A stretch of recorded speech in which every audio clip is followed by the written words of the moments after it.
Hello, everyone. Welcome into another virtual coffee break. I'm your host, Tyler Pyburn, really just your timekeeper today. We have a great panel and a great discussion lined up for you, all following up on what was a very interesting election last week.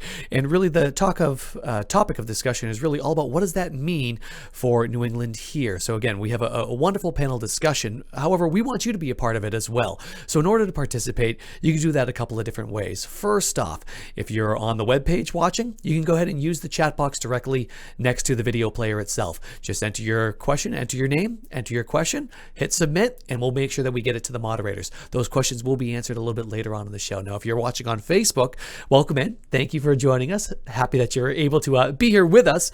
And in order for you to comment, do it the exact same way you would comment on pretty much any video, post, image, or live stream out there. Just hit that comment button. We'll be taking those, as I mentioned, a little bit later on in this show. Now, if you are having any sort of technical difficulties throughout the course of the show, go ahead and reach out to our events manager, Katie Ardrey. She's standing by. She'll be able to help you out and walk you through any technical difficulties that you might have. Ardrey at CLF.org. So without further ado, I'm going to go back to my position and watching to see who was going to be commenting throughout the course of the show, and we're going to hand it over to Monica Medina. Monica, welcome in, and go ahead and take it away.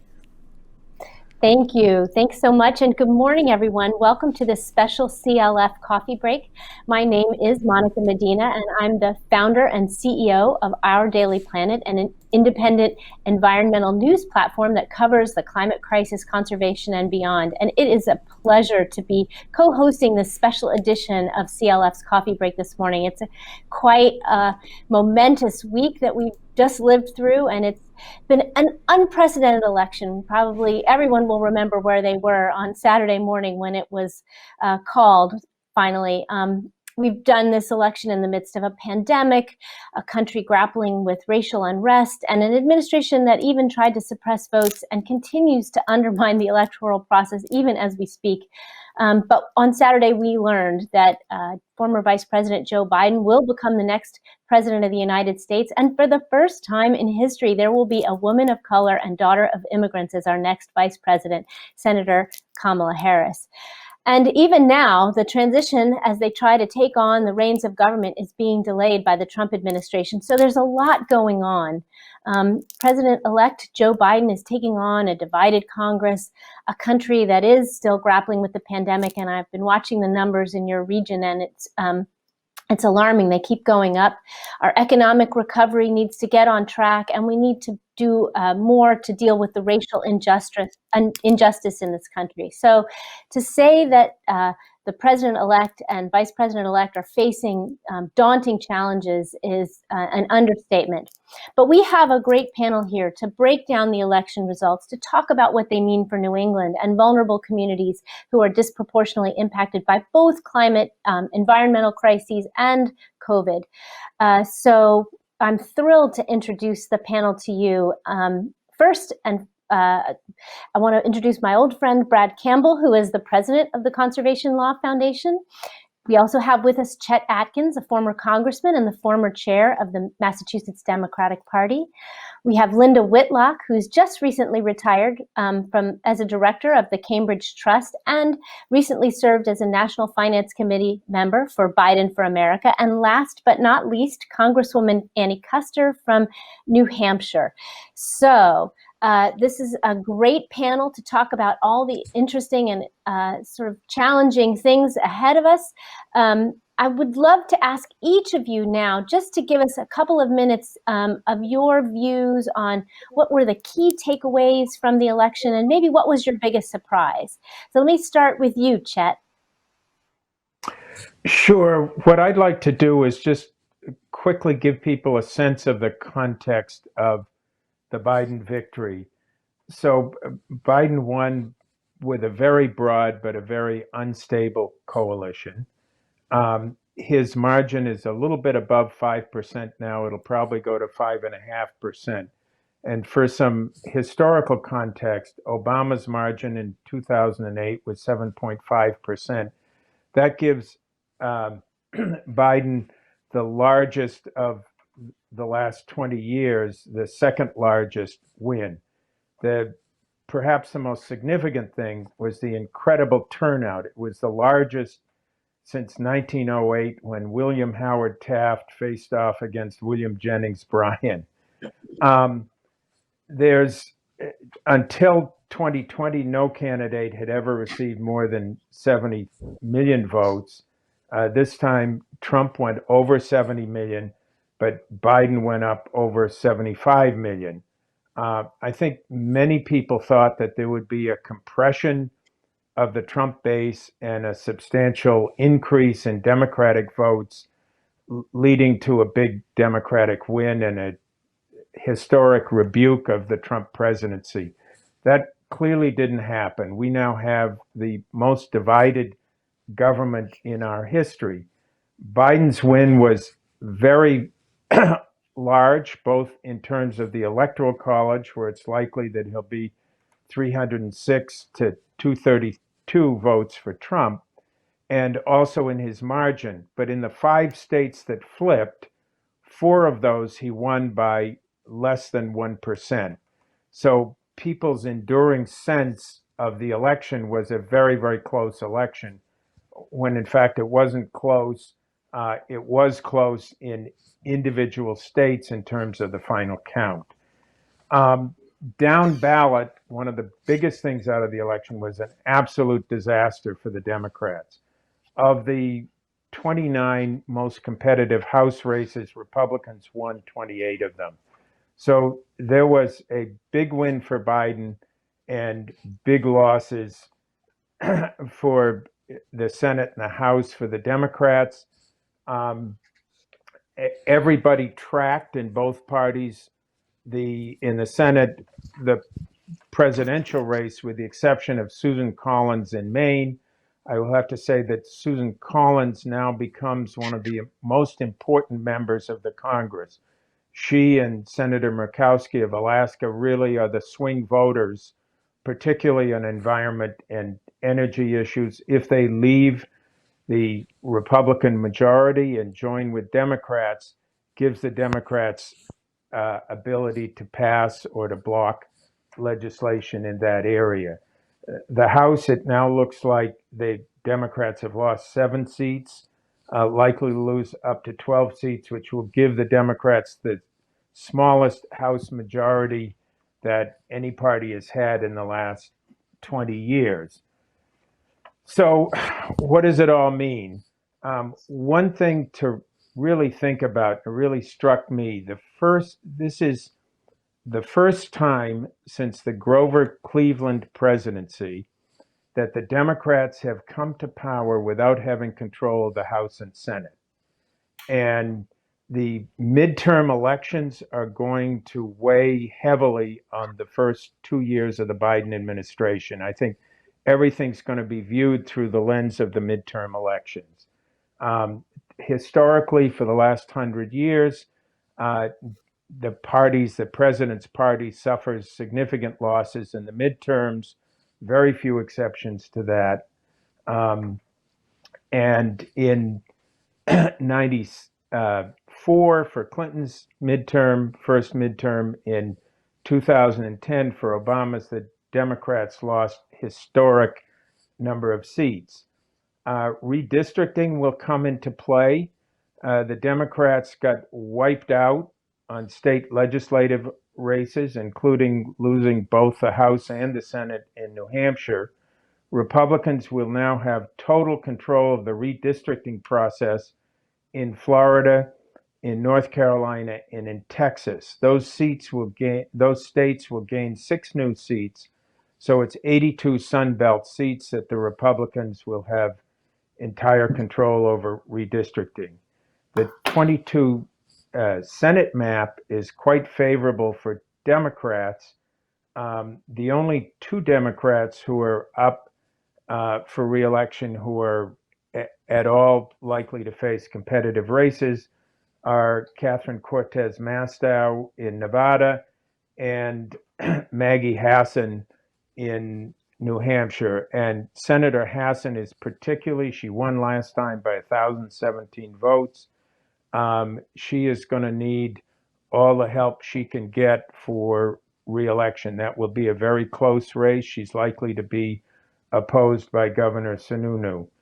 So those that prospect of the midterm election is going to govern everything in the Democrats' ability to operate. Others will talk about what that means. Thank you so much, Congressman. That was a sobering look at what's ahead for the president-elect and his team. I'm wondering, Linda, what you think about that coming from your perch inside the campaign. How do you think they're looking at it today? Thanks, Monica, and I'm delighted to be here with all of you this morning. Chet, you've set the absolutely appropriate political reality context for where we are today. I'm going to approach the question from slightly different perspectives. Here are my 3 key takeaways of what we've just experienced. The first is that politics is personal. Even presidential politics is personal.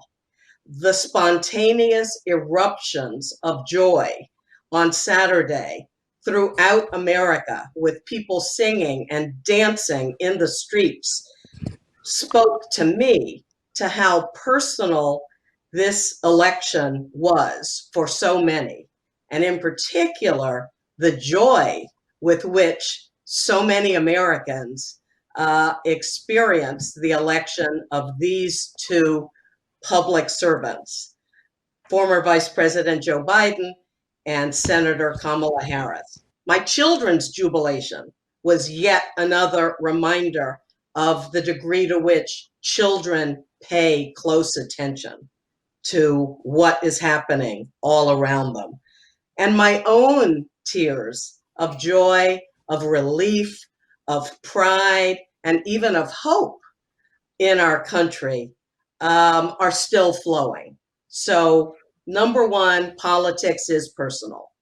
My second takeaway was that white Americans spoke very clearly and emphatically in this election, as did voters of color.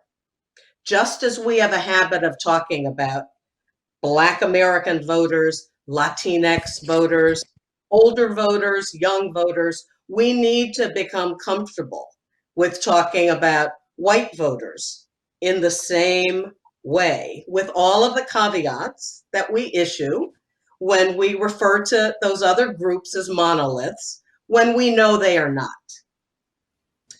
Based on exit polls, 57% of white voters voted for the president.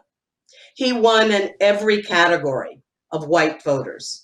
67% of white men voted for the president. 60% of white women voted for the president.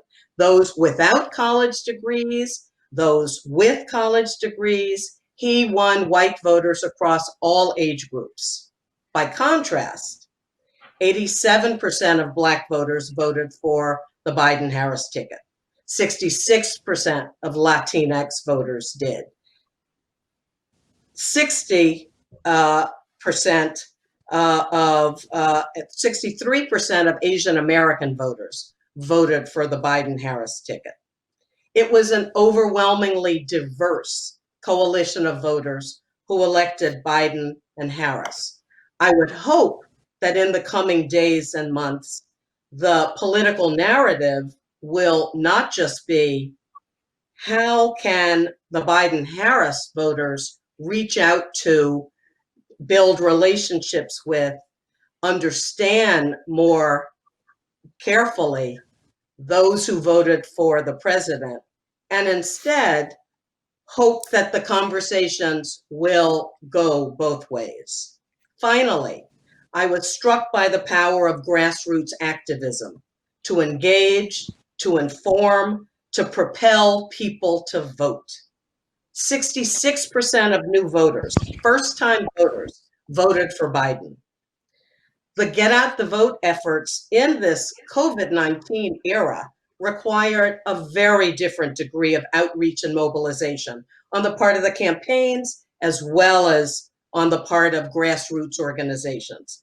They needed to be creative. They needed to be dogged. They clearly needed to use their digital platforms, but also old-fashioned postcard writing, even phone calling. All of that mattered. Many of these grassroots groups were formed post-2016 election, but others have been quietly working away in their communities across the country for years. Many are national, some are regional, some are very local. Some span broad issues, others are single focused. They are Native American groups, Midwest farmers groups, Mexican American women's groups in Arizona, and on and on. The glorious tapestry of our democracy.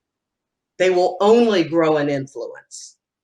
Here's my biggest surprise, which Monica, you asked us to also speak to.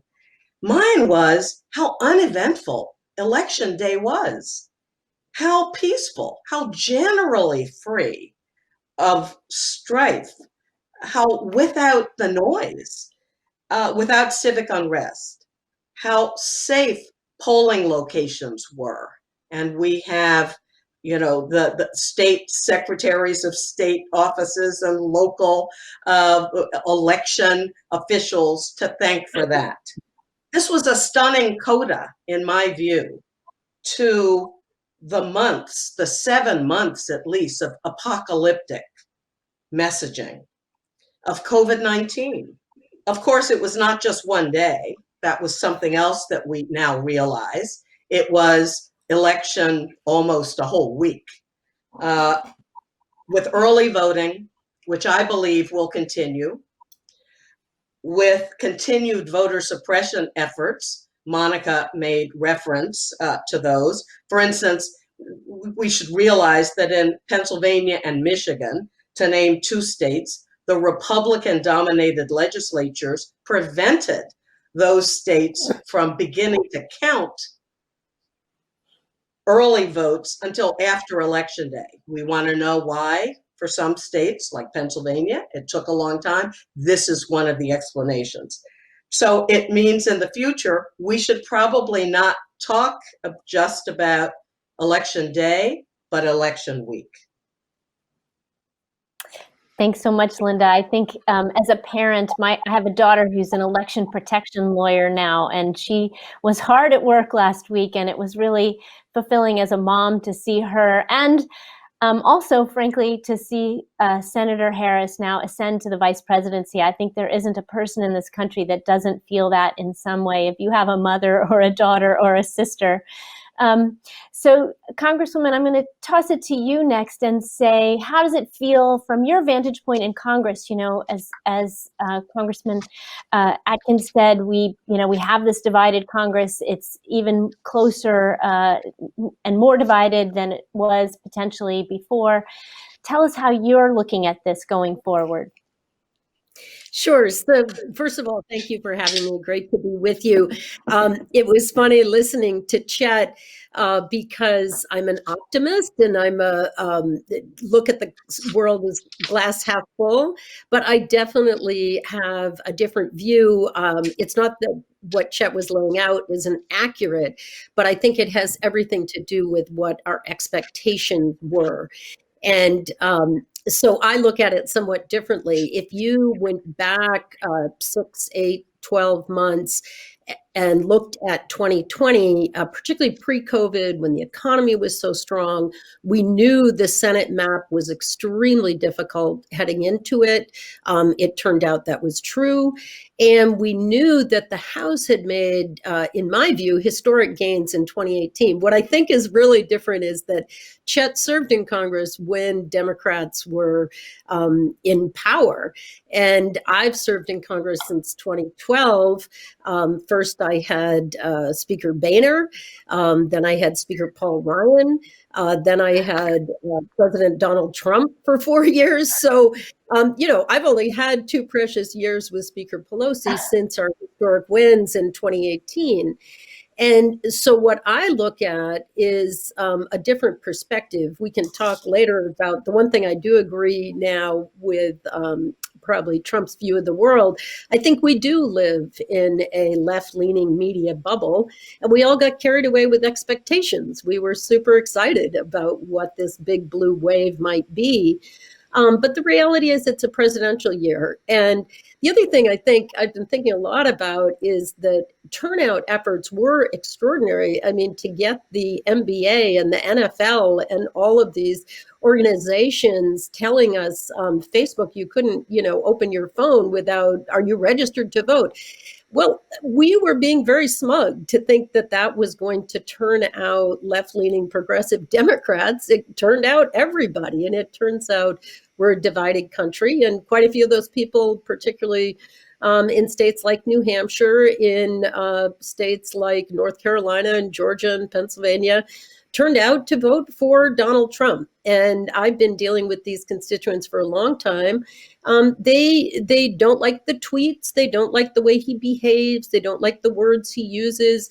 But look, they like the economy. They're happy about their 401k. They want lower taxes. So we shouldn't be surprised by that. So having set those expectations, let me give you a somewhat different view. The truth of the matter is we haven't counted all the votes yet. We still have a couple of recounts of House seats that Democrats will win. We have a couple that could go the other way. Certainly Southern California, we have a few seats that could slip away from us. My new friend, Elise Galvin, a terrific candidate up in Alaska, doesn't even get her count till today. She's only at 50%. She's running against Don Young, who's been in Congress for 47 years. And she has a very good shot at beating him. And frankly, I haven't given up the Senate seat in Alaska. There's 120,000 mail-in votes to be counted. So we picked up seats. What I want to talk about is the women's vote and women candidates, because I'm super excited about how well we did. A group of friends and I created a new PAC called Elect Democratic Women. We raised $7 million, which is pretty incredible, with online $5, $10 contributions.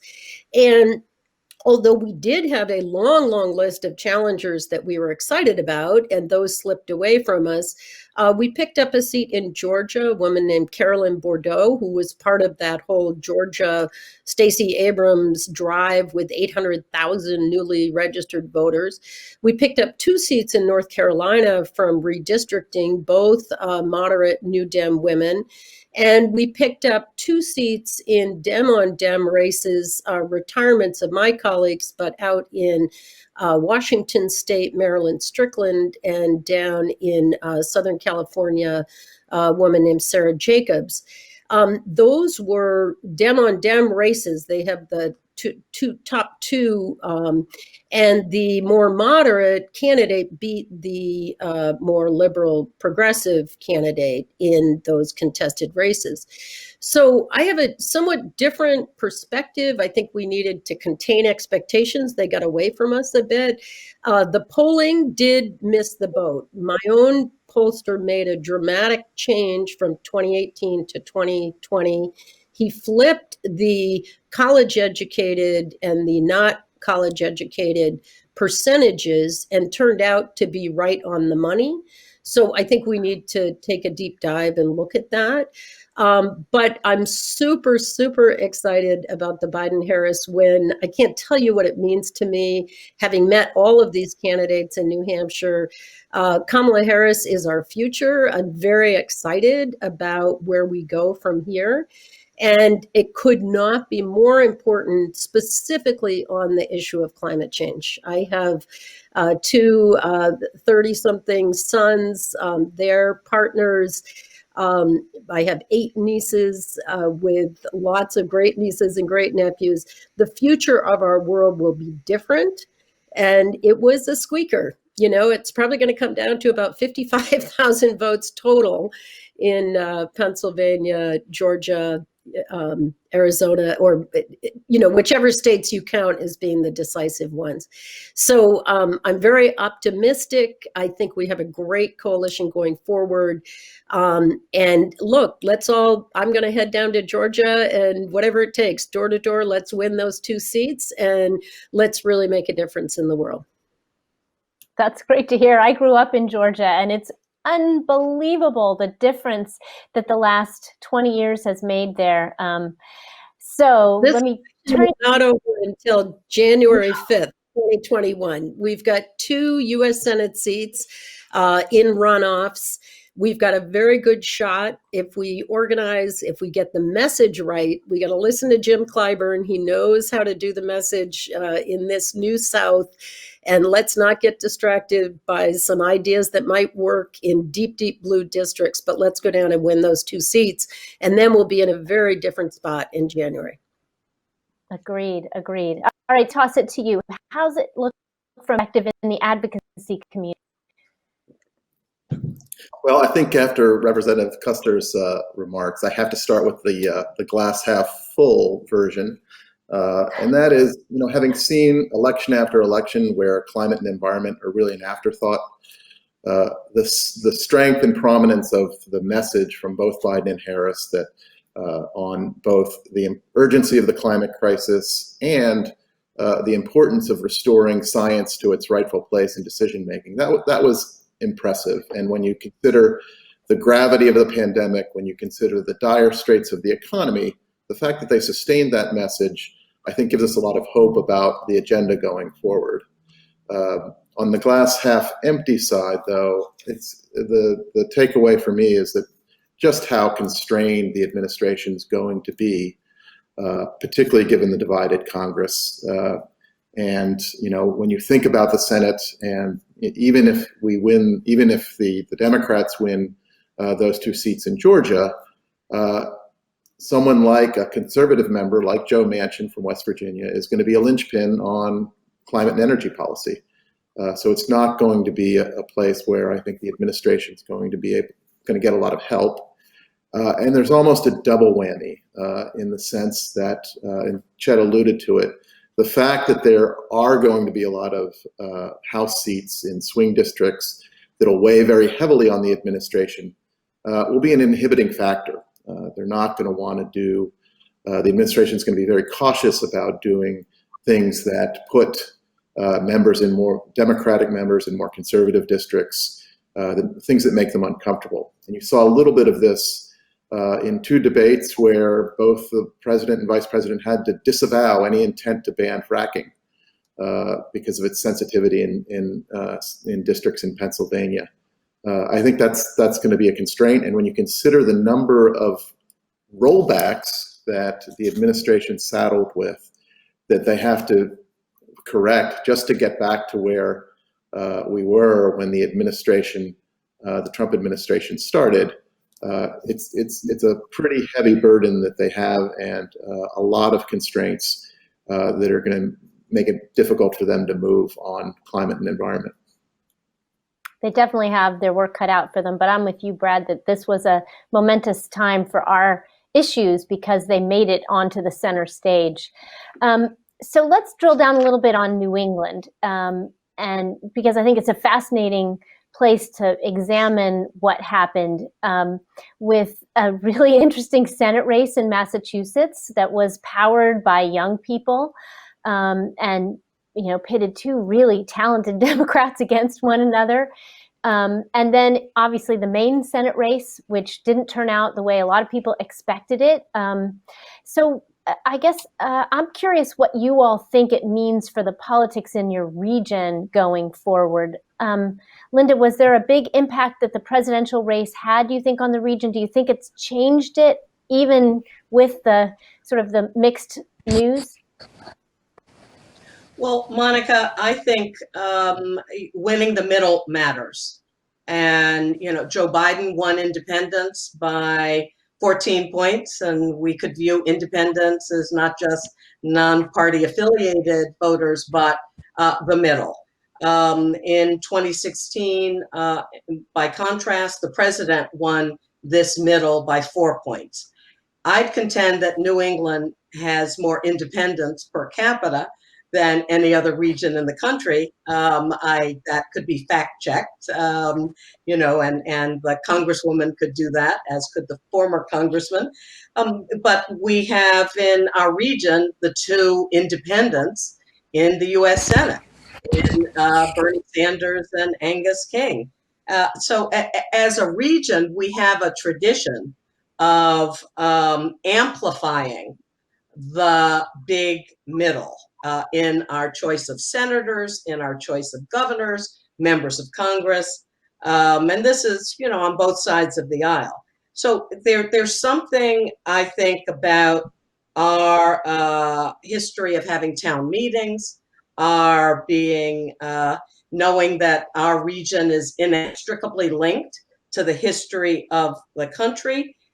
That our connection to farms and water and mountains, this creates guardrails of what I call political stability that could be critical for the new administration's success in tackling these multiple crises that many of us have already referred to.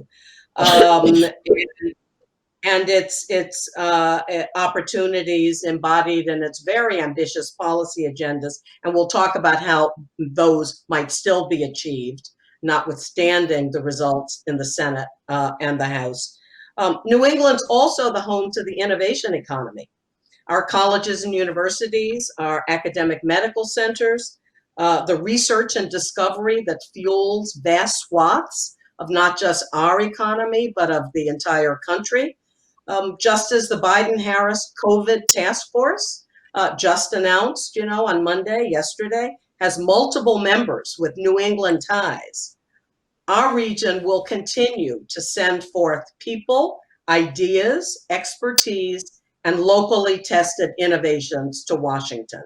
Finally, we're a region with high levels of poverty, high levels of addiction, high levels of unemployment and underemployment in our rural areas and in our cities.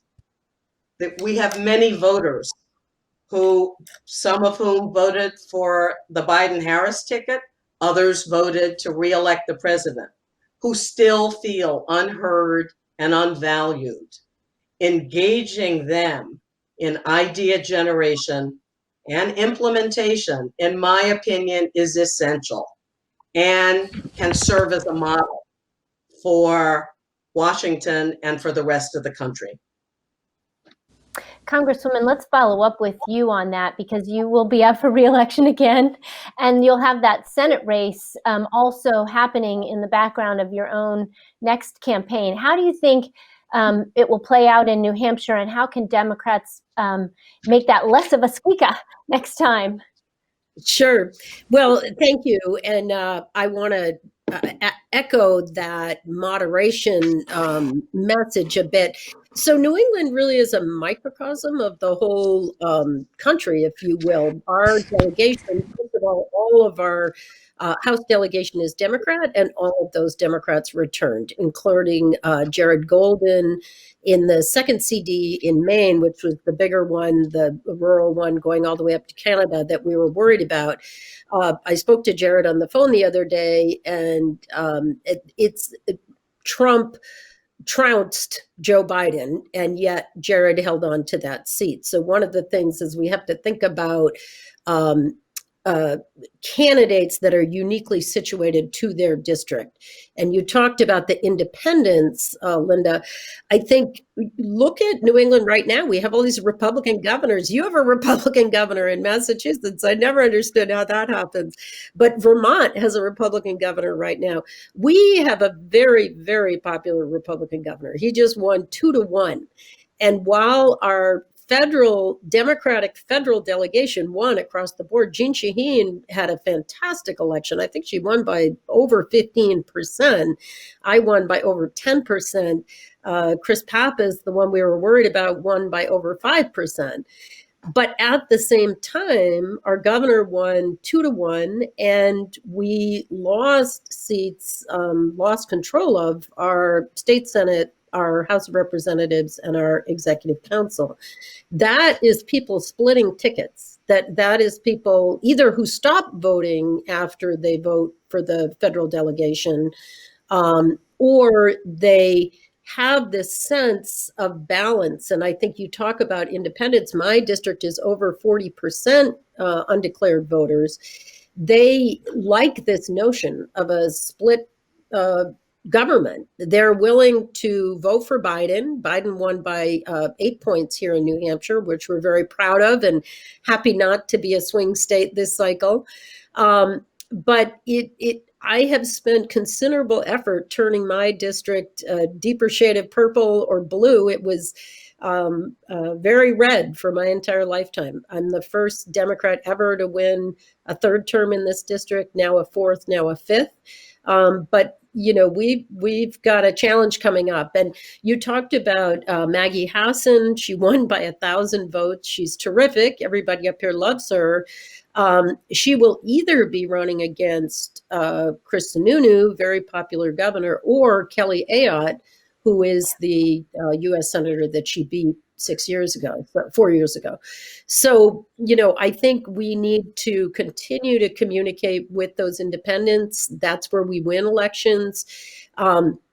Interestingly enough, climate and environmental issues are key to that. New England has a long history of environmental preservation, conservation, and I think, that's where we will find an opportunity, particularly when it's couched in opportunity and jobs. And I think the offshore wind in New England is going to be huge. I put out a green, clean energy economic blueprint for jobs, and I serve on the House Energy Subcommittee of the Energy and Commerce Committee, and look forward to working with CLF and with others about how do we focus on being job creation here in New England and driving the economy rather than, any kind of loss like you referred to with fracking in Pennsylvania.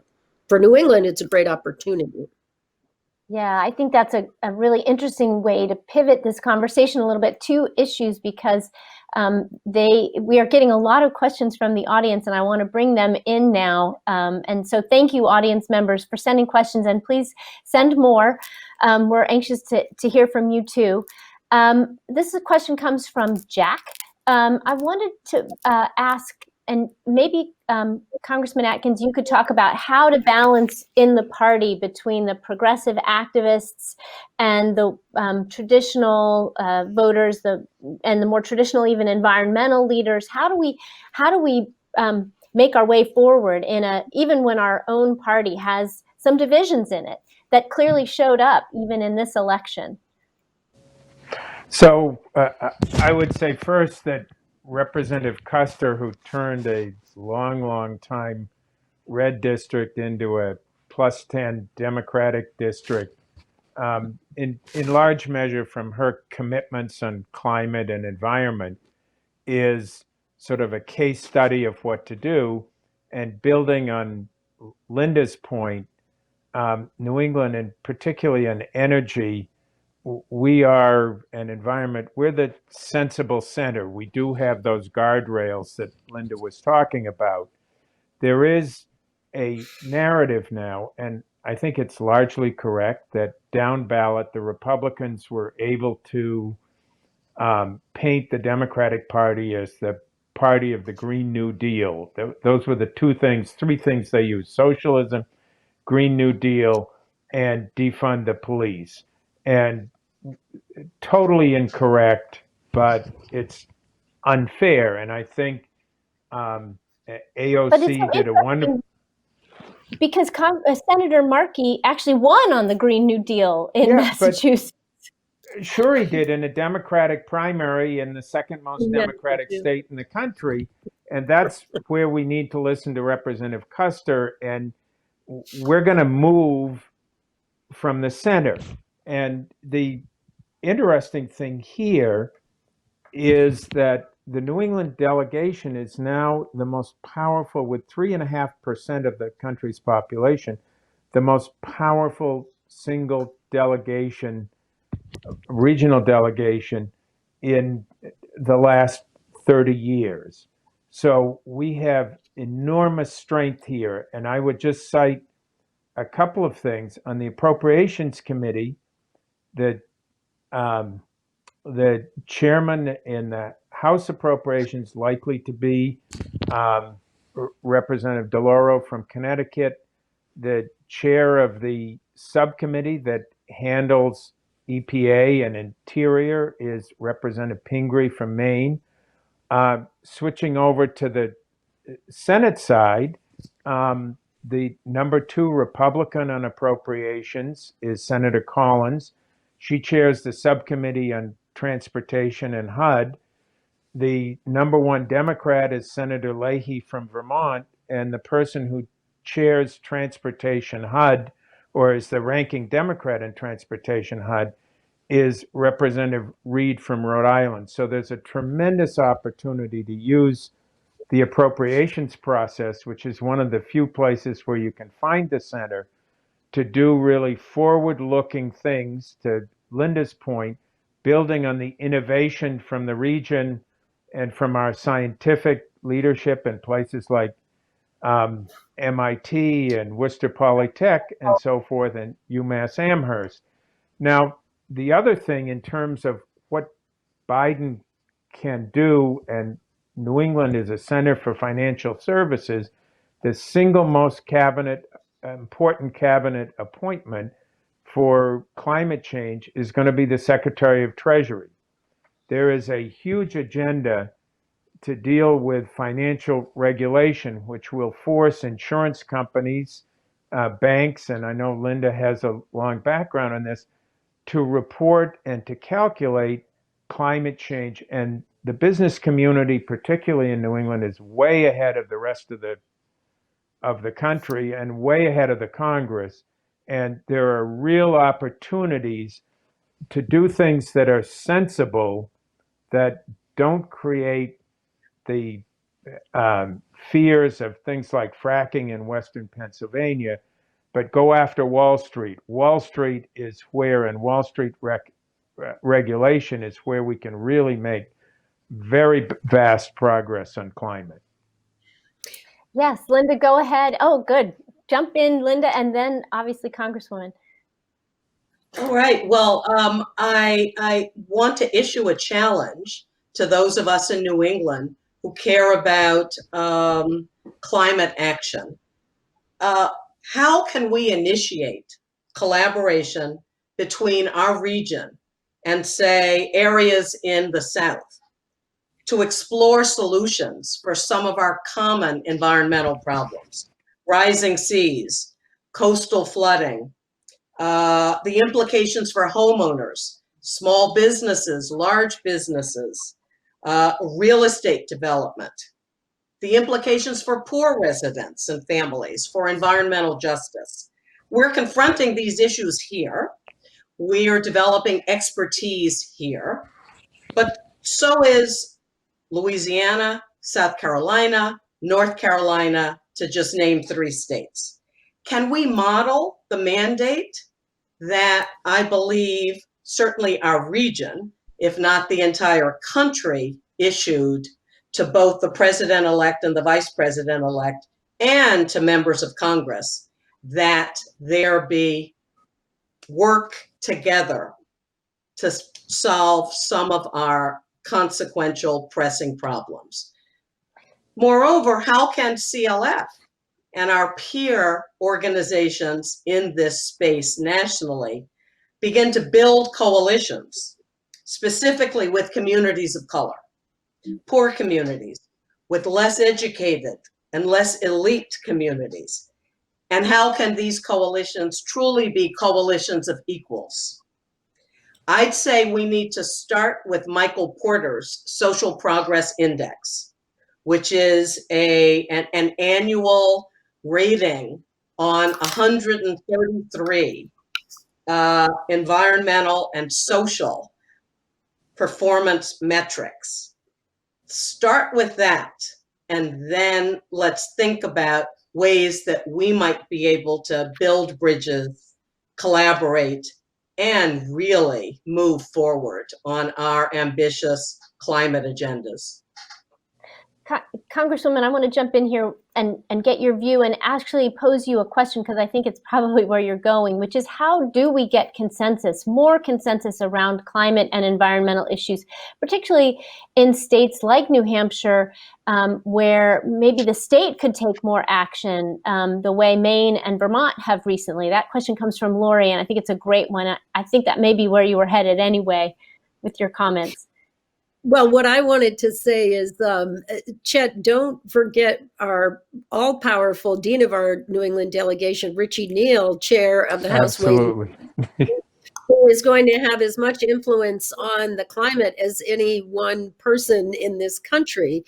And let me just first address at the national level the difference that the Biden-Harris administration is going to make overnight, day one. I think it's January 20th, the inauguration day, ensuring that the United States rejoins the Paris Climate Agreement, working with Congress to advance legislation to put America on a path toward net zero emissions, prioritizing green infrastructure. This is huge. One of our biggest bills that will come out of the first 100 days will be a massive infrastructure package that is going to accelerate deployment of clean, renewable energy and invest in green transportation. So we have people on the Transportation and Infrastructure Committee from New England.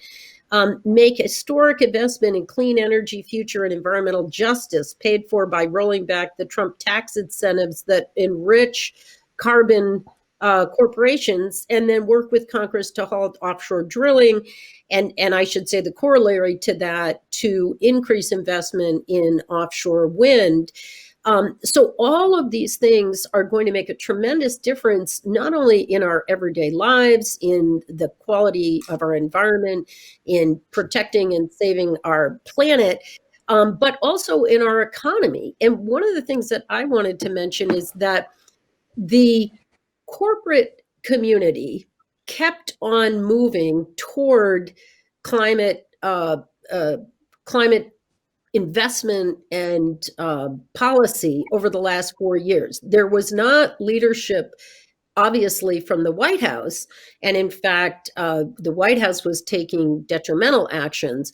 But if you talk to companies, if you talk to the biggest employers in my district, Fidelity, BAE, Liberty Mutual, Anthem, Dartmouth, Hitchcock, they're all making investments in lowering their carbon impact on our climate. And so I think that has as much to do with anything of where we're going forward. This is the future of a clean energy economy that works and creates jobs and creates economic investment.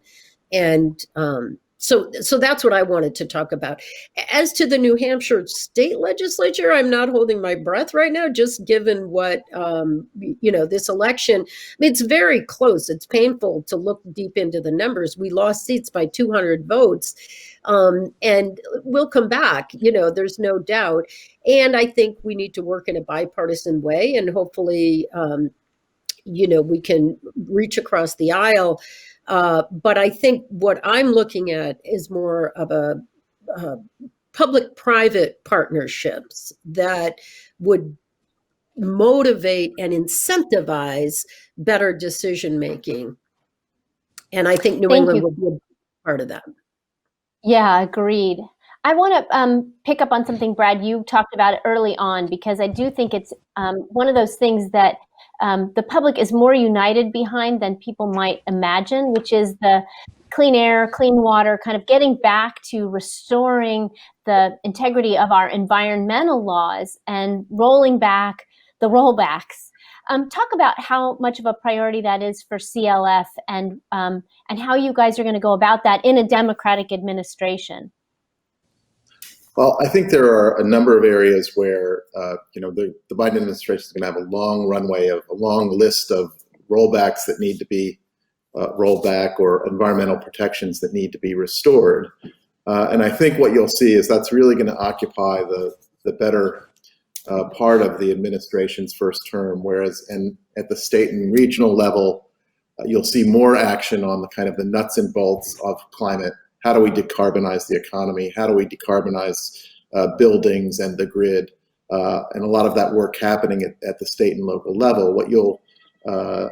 What that work will be helped along by is, I think, Representative Kuster and Chet both spoke to, which is the spending side, the resources that are needed. People forget that probably the best climate bill that was passed at the federal level, really the only real climate bill passed at the federal level, was the Recovery and Reinvestment Act early in the Obama administration, which really is the investment that brought renewables to parity with fossil fuels in terms of cost of electricity.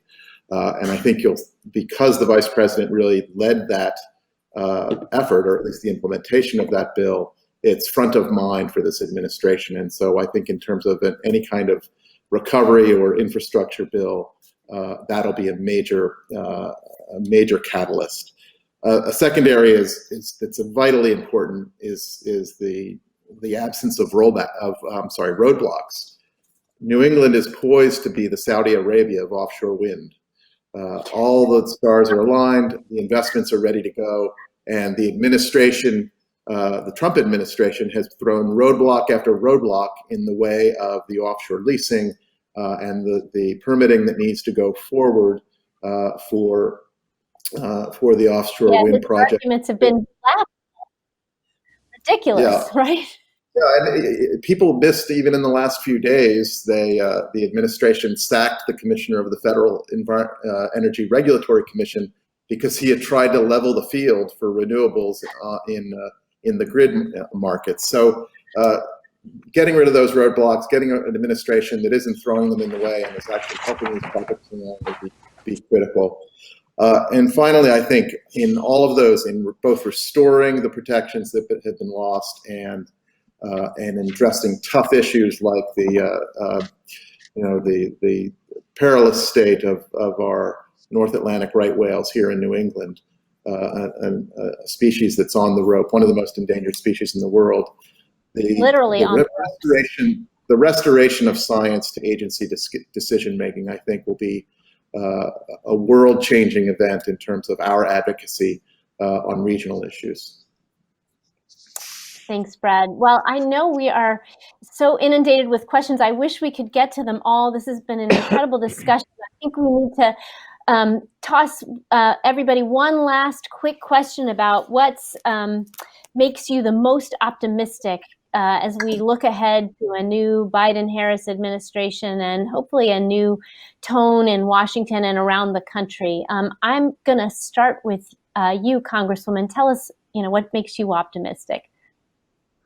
Well, first of all, just winning the White House, I have lived with a great deal of fear, including right up to Saturday morning. So yes, we will all remember where we were when we first heard the news, and just so excited to be working. I think that Joe Biden was uniquely situated to this moment, and I think his tremendous capacity for empathy and bringing people together and understanding the plight of working class voters who have lost tremendous opportunity and they're worried. They're worried. I do a lot of work with the opioid epidemic, thinking about wages, thinking about the loss of union protections and retirement benefits, and obviously the overriding concern about healthcare and the COVID-19 pandemic. So a lot of challenges. I'm super excited about Kamala Harris. I just feel that this is the future for our country. I think the role of women has changed so dramatically in my lifetime, and I'm very concerned that the combination of the Trump administration and this pandemic, we're on the brink of setting women back 30 years. If you talk to any poor working mom trying to juggle school and not have childcare and just what their lives are like right now. So I'm devoted to making sure that we not only recover from COVID, but we build back better and make sure that we invest in the infrastructure, including childcare, including education that we need. Education of science and understanding science and believing in science is critical. If you look at the pandemic, you look at the climate, we need to be able to communicate with all different types of voters about science in a way that they understand and they believe. And I'm just very excited about where we're headed. There's so much opportunity, and I think the Trump years were a blowback, and I think we need to just build back better and move forward. I hope we have turned a corner, as he used to say. Congressman Atkins, I'm going to give you a couple sentences. What are you optimistic about, since you started with a little bit of a dose of reality? Yeah, with a downer. I would say gotta be clear-eyed. We have to look at the future as it's coming. My wife gets on me in that when I was growling after the results were announced that they weren't a bigger margin.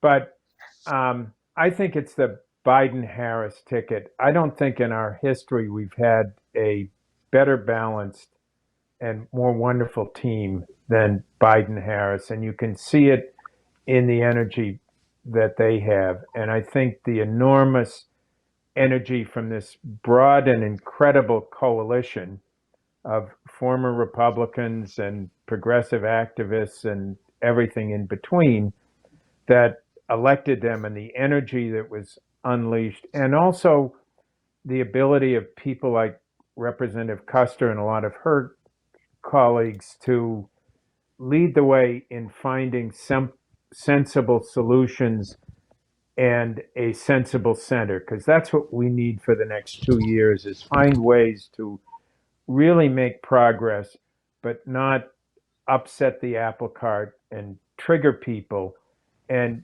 get us on a path where we can work together and talk to each other. And I think we're on the way to doing that. And we have a wonderful set of leaders to show us. Yeah, I think you in New England will be leading the way on that. Linda, what do you think? The ticket was so nice. It was just a nice, vice president and president. So maybe that helped. It did help. And I think in our narrative about who Joe Biden is in particular, but also Kamala Harris, we tend to emphasize their generosity of spirit, their grace, their collegiality, and the light that they bring to their everyday lives. But what we tend not to acknowledge, which I think is as important a reason to be excited for the next 4 years, is the sheer competence and experience and knowledge that they both have, given the important public service roles that they've had for decades, given the different regions of the country where they, put down their roots and that still serve as an anchor for their core values. So I'm hopeful that not only will this be an opportunity, as Joe Biden talked about from the first day he announced for the presidency, the opportunity to restore the soul of America, but we will also have competence, and we'll have a government that we can be proud of, a bully pulpit that will use the language of expertise as well as healing. One last thing I wanted to say, as a Black woman whose country has not always loved her, or those who might look like me, or be of my gender, as the Congresswoman acknowledged, I do feel as though I am front and center. I've been seen, I've been heard, I absolutely belong around the table where the important work of the country gets done. So I'm elated. Thank you. Brad, last word to you, quickly. Well, I echo my final panelists, but as a long-standing public servant, I can't help but add that having two people who see their role, as Republicans and Democratic presidents in the past have done, as really stewards of the government, stewards of the future of the country, rather than as opponents of their own government and looking backward to, in the case of climate, a fossil fuel past, but looking forward to a clean energy future and the type of prosperity that we want for our children and grandchildren. That is a very encouraging sign, and I think that in itself will carry much else in the way of progress in the next 4 years. Agreed. Well, thank you all. This was a really great discussion. We could have gone on and on. I know that it doesn't stop here. The CLF e-news site at www.clf.org. You can go and find this. You can watch it again, stay informed on all the issues. And just thank you to everyone who signed in today to watch this great discussion. And we will see you at the next Coffee Talk. Thanks so much.